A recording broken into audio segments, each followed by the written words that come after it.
Serbian, Croatian, and Bosnian. Are they the same language? Technically, yes. They share grammar, pronunciation, and most vocabulary.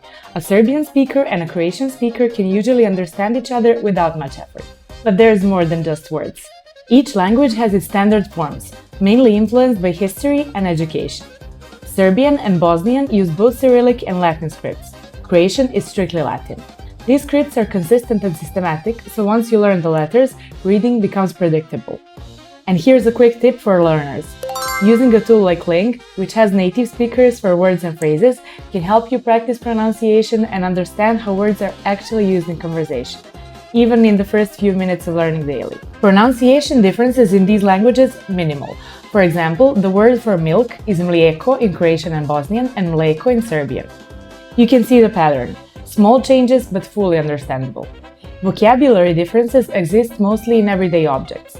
Bread, for example, is kruh in Croatian, hljeb in Bosnian, and hleb in Serbian. Coffee, kafa in Serbian and Bosnian, and kava in Croatian. And some words are exactly the same everywhere, like voda, meaning water.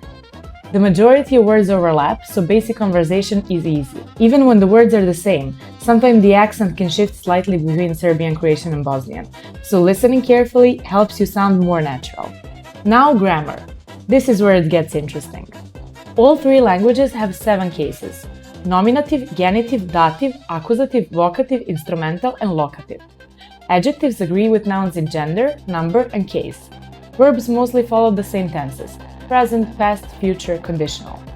Conjugation patterns are very similar. Questions and simple sentence structure also work the same way, making reading and speaking very predictable. Here's a fun twist. Forming diminutives is simple and similar across all three. Add ica or ich to make a word smaller or cuter. For example, pas becomes psić, little dog. If you want to say little spoon, in Serbian, kašika becomes kašičica. In Croatian, žlica becomes žličica. If you can see, the rules are the same even when words are not. And what about slang and idioms? That's where regional flavor comes in. A Serbian speaker might say baš cool for really cool, while a Croatian speaker might say stvarno fora. Bosnian speakers can mix expressions from both. It doesn't block understanding, it just adds local flavor. Another example is greetings. Good morning is dobro jutro in all three. How are you can be kako si or kako ste, depending on formality. Exactly the same words, slightly different usage patterns. In casual situations, Serbs often say ciao, like Italians, while Croatians say bok.